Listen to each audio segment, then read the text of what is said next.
on a la chance d'avoir l'un des plus grands réseaux de froid en Europe, 72 km de tuyaux aujourd'hui sur ce réseau. Donc du coup, on est vraiment aujourd'hui dans une perspective de développer de plus en plus ce réseau qui, donc, je le rappelle aussi, s'appuie fortement aussi sur la capacité de refroidissement de l'eau de la Seine. Donc on est en plus s'appuyer sur le développement de cette énergie renouvelable-là.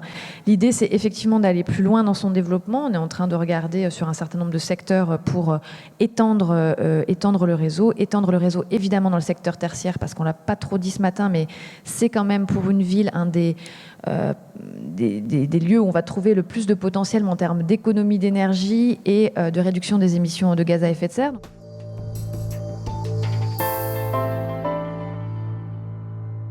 On a la chance d'avoir signé donc, en décembre, le 18 décembre 2015 donc, un contrat de DSP donc, pour l'exploitation, pour la réalisation et l'exploitation d'un futur réseau de chaleur, donc Toulouse Énergie Durable.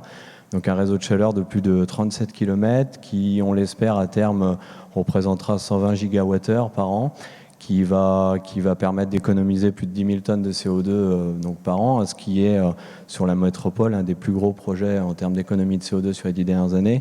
Donc il y a pour arriver à ce projet, il y a une véritable réflexion amont sur la ressource, donc sur le prix, et essayer de voir finalement comment on pouvait dès le début viser le prix du gaz qui est bas et pour être compétitif.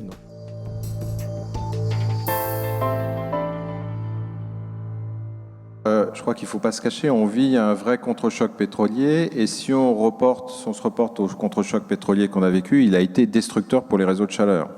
Voilà. Donc c'est à la fois une menace sur les développements, mais en même temps sur les réseaux existants, parce que on peut s'interroger sur le maintien ou la densification de ces réseaux, voire leur développement, ceux qui sont en cours, dans un contexte où le prix du gaz ou du pétrole et du charbon sont extrêmement bas. L'idée actuelle qu'on explore avec l'ADEME, c'est de mettre en place un système d'avance remboursable qui est en fait un moyen de compenser cet effet de baisse qu'on sait conjoncturelle sur le gaz, qui est compensé par un réajustement progressif en fonction du retour à des conditions normales.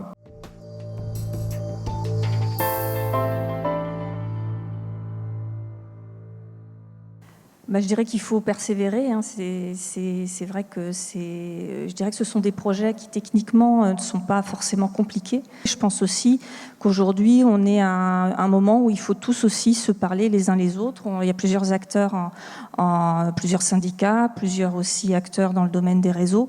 Et on essaye aussi de voir comment on peut s'associer, trouver les solutions les plus intelligentes via des interconnexions aussi entre réseaux et entre acteurs. Ça peut être aussi un outil de lutte contre la précarité énergétique, puisque nous avons des réseaux, en tout cas les réseaux de chaleur à base d'énergie renouvelable, qui ont une tarification très stable dans le temps, contrairement à des réseaux qui sont vraiment 100% énergie fossile.